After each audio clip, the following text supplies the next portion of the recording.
We do not quit playing because we grow old.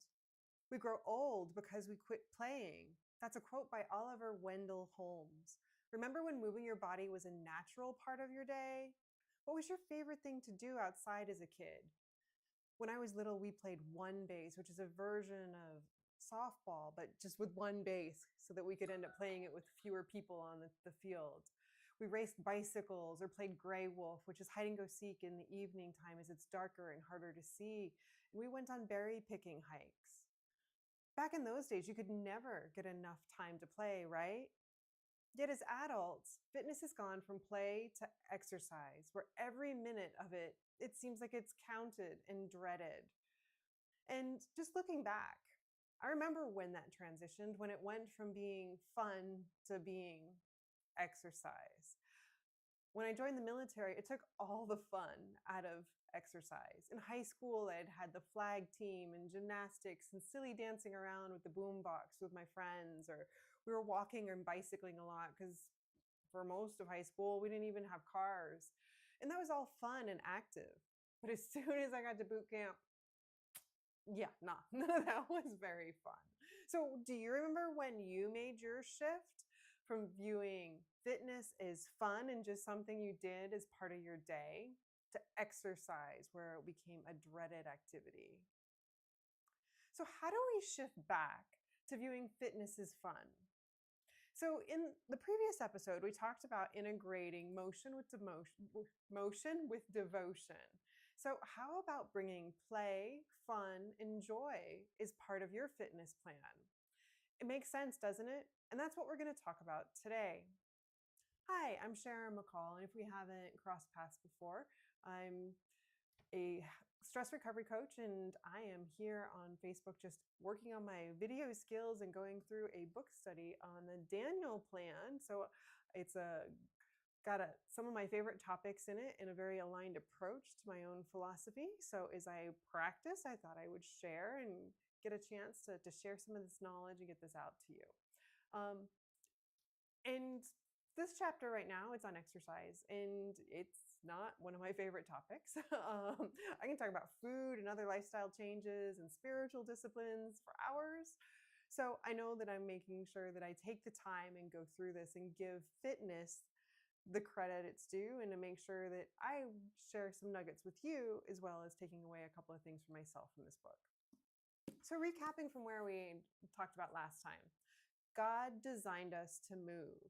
Stand, sit, walk, bend, stretch, twist, push, pull, reach, carry. Only the last 100 years or so have we become reasonably sedentary and really have to think consciously about moving and intentionally bring it into our day. Also, God designed us for joy. We crave and seek joy and pleasure in all that we do. So, determining what moves you, which is the primary topic of today from chapter 5 of the Daniel plan, it's about figuring out how to integrate motion with devotion and joy.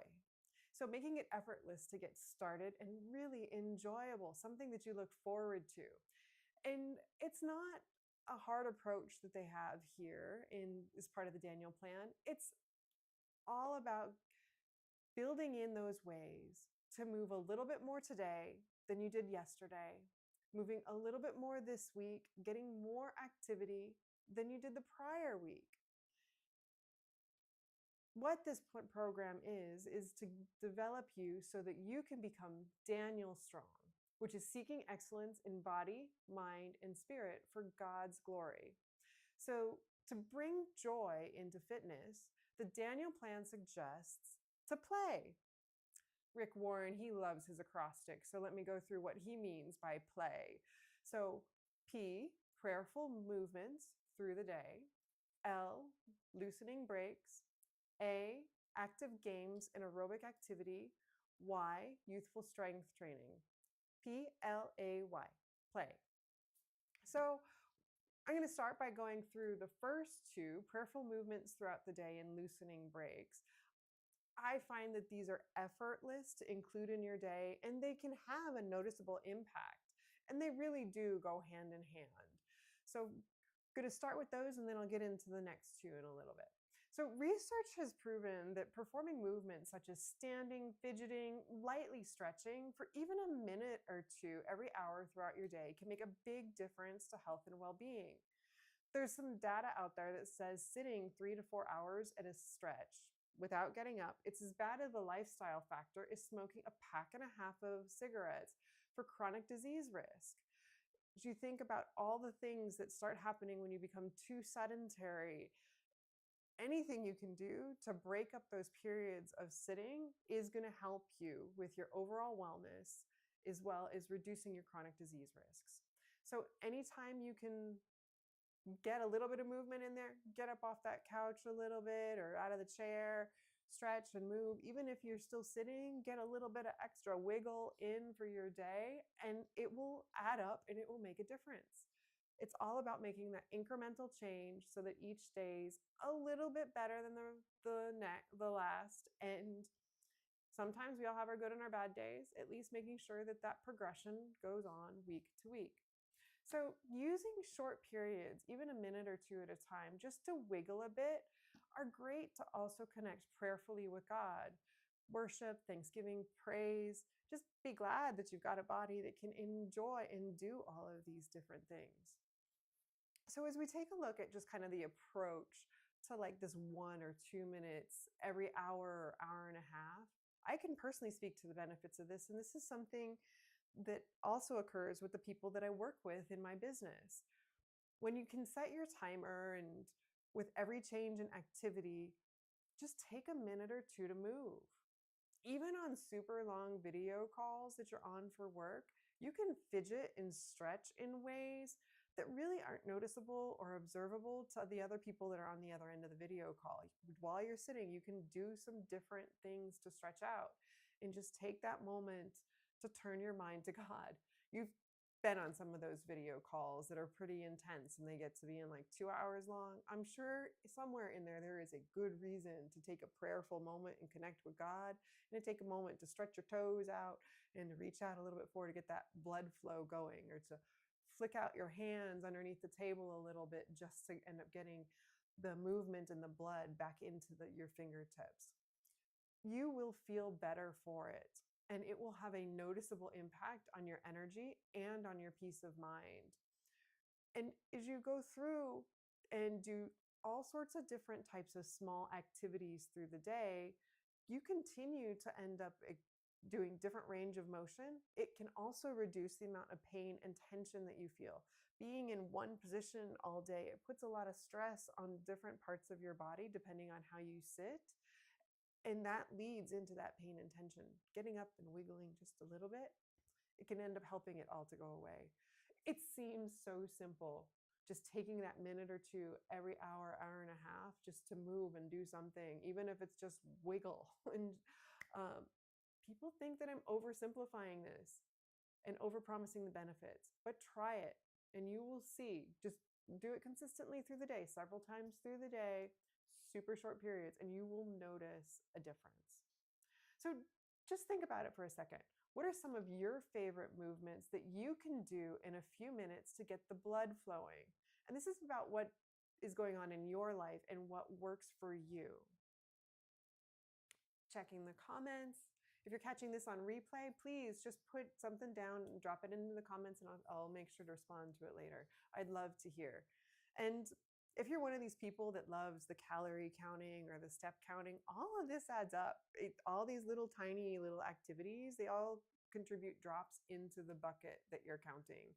And but the bigger benefit, rather than seeing your counts go up day after day, it's feeling comfortable in your body, your mind, and your spirit. And for me, part of my daily goal, and they don't really talk about it too much in here, is just the benefit of moving a variety of parts of your body through the course of the day. So for me, I try and move like in a lot of different ways through the course of the day. So it's not just things that are like sitting. I get involved in being able to do the stretches over my head, touching my toes, sitting on the floor, doing squats. All of these different range of movements really helps as you increase the variety of the movements that you're doing. So you might want to just challenge yourself for a variety of movements rather than necessarily getting more minutes in, because you'll find that that helps your body. It helps you to feel better into it. So, based upon what I've shared so far, are you willing to try prayerful movements through the day and loosening up? What might be a few ideas that you can do today? I will catch you guys in the comments on the replay then. So, as we move on, as you start doing these things, you're going to end up finding that maybe you set your timer for 1 minute to do these. That slowly you're going to end up adding that little bit more in that additional discretionary effort because you're starting to enjoy how it feels and how it is to loosen up. So there are times as I'm get like totally into the zone and I can feel that I'm starting to tighten up because it's suddenly 2 hours have gone by as I was working on something that I was writing. Get up and I stretch, and it's going to take me a few minutes because I sat for so long to get it fully worked out, but it just feels so good to being able to release that tension that I had lost track of as I was in the flow of something else. So as you experiment with it, you'll see what works for you. So I'm going to move on to A, active games and aerobic activity. So the key to this is staying young at heart. How can you go through and enjoy activities that get you loving life, waking up every day, looking forward to enjoy the day as a gift? So when you take this approach, active activities, aerobic activities, they're not workouts. They're just fun. Competition, challenge, education, companionship, depending on what version of that you like to do. It's all about what makes sense to you to be so that you can feel young at heart. So active games and aerobic exercises, they can help your heart, your lungs, your brain, and muscles stay fit and healthy. And all of this empowers you to be young at heart. And you want to just start where you're at. Any minute that you're more active than sitting is a gain. So keep adding time each day, and or if you need to focus on it, just have a few days a week where you're focused on more aerobic type activities versus loosening activities until you're able to do all the activities that you need to or you desire to do in life. I've met people over the years that have been so motivated to get in and to start this type of approach because of what they can do. They can play with their kids, they can run around with the dogs that weren't that and continue to change their activity so they're not watching their life go by on the side. So as I mentioned, food and nutrition is my passion, not fitness. And so as we talk about aerobic activities, I do need to make sure that I'm being very clear. Well, I absolutely know the benefits of a 3 to 5 day, 20 to 60 minute workout. Personally, I'm not there.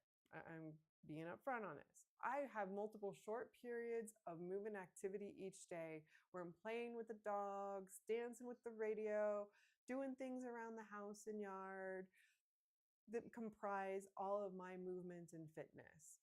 So depending on who you are and what you do and what you want to do in your life is where you can take this. Some people have turned starting small with fitness into going to the gym or doing an aerobics class, going to Zumba and having fun with the gals every day of the week. So it all kind of depends on what works for you and what's important to you in life. And what is it that's God having you do in your life to serve others? That determines whether you're fit enough, whether you're Daniel Strong with excellence in body, mind, and spirit. So one of the things that this book does have is a good suggestion.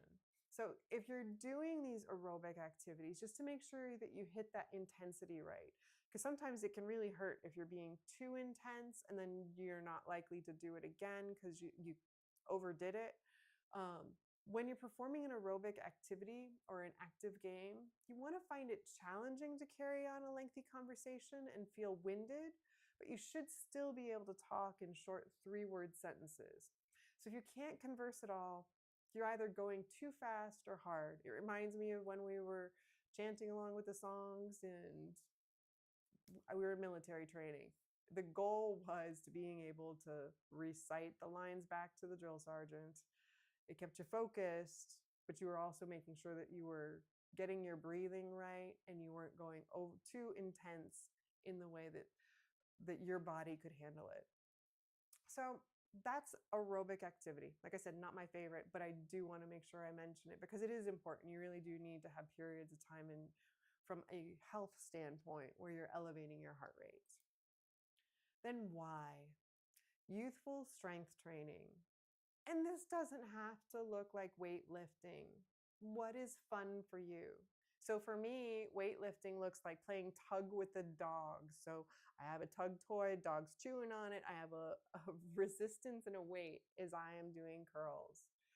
Maybe you like to do body weight for resistance.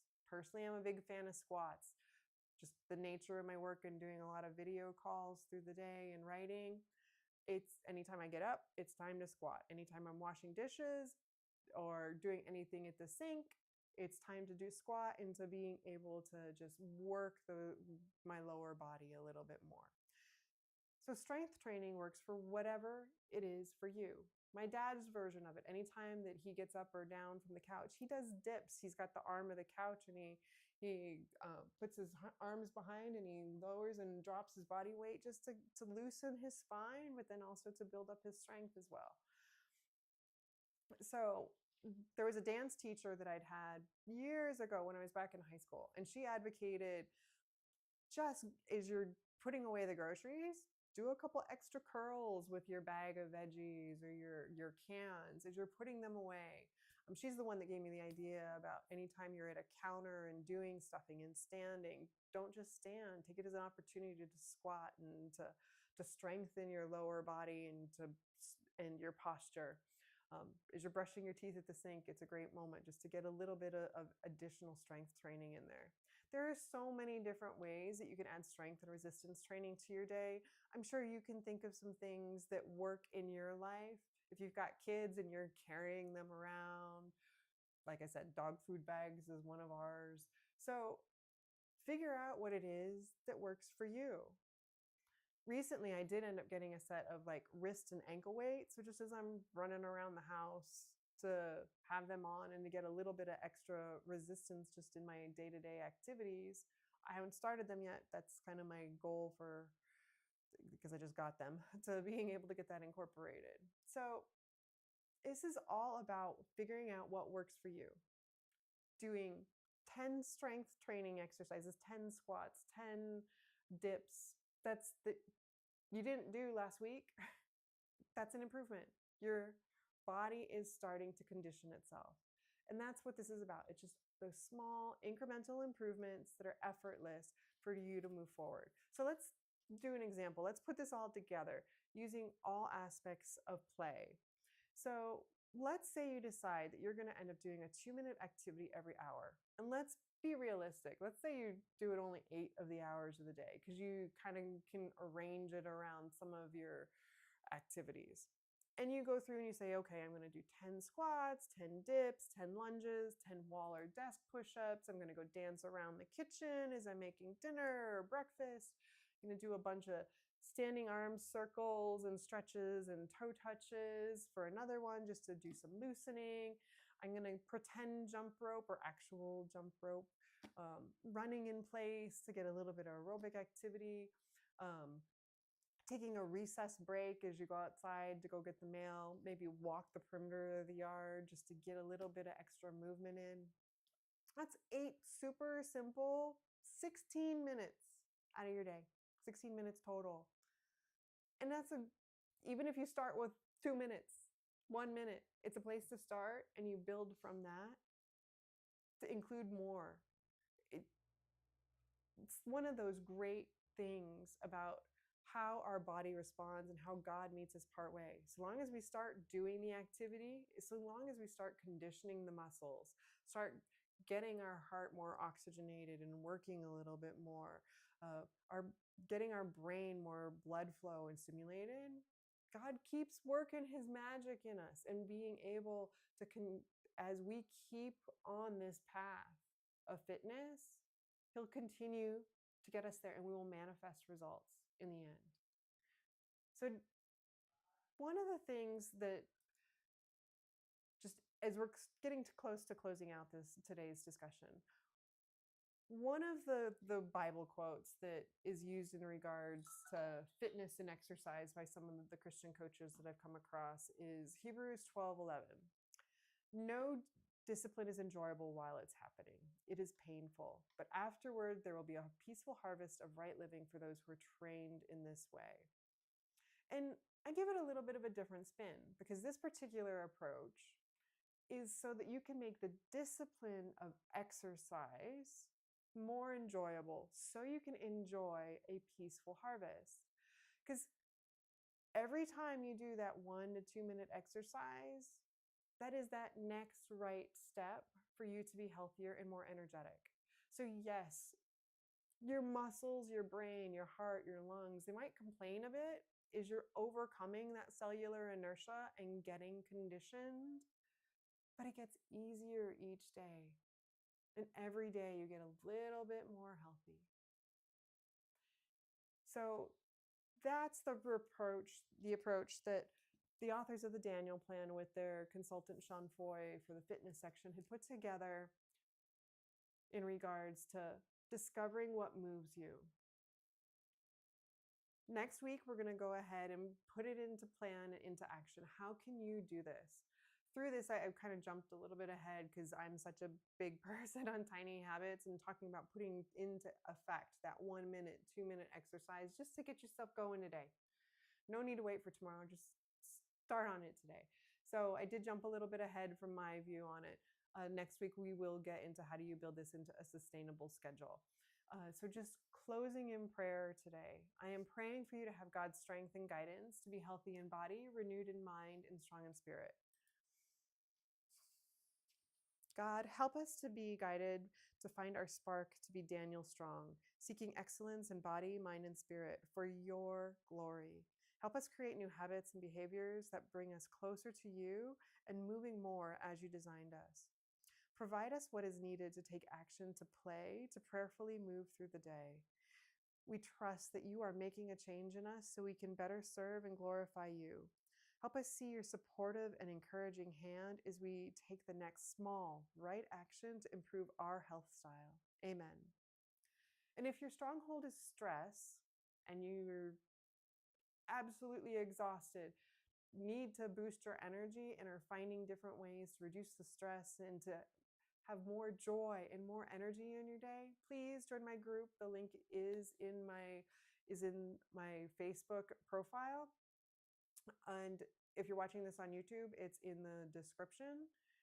My approach to faith-driven tiny habits is core to how I serve as a stress recovery coach. So pretty much everything you heard me talk about today, about 1 to 2 minute exercises and slowly building upon that, that is the core approach that I use, because I want to ensure that no matter how stressed, tired you are, that we can make the improvements that you desire in your life. Whenever you're lacking in energy or dragging through your day, I can help you figure it out so that you can feel better and live the life that you want. So like I mentioned, next time I'm going to wrap up fitness, putting it into action. Until next time, have a blessed day.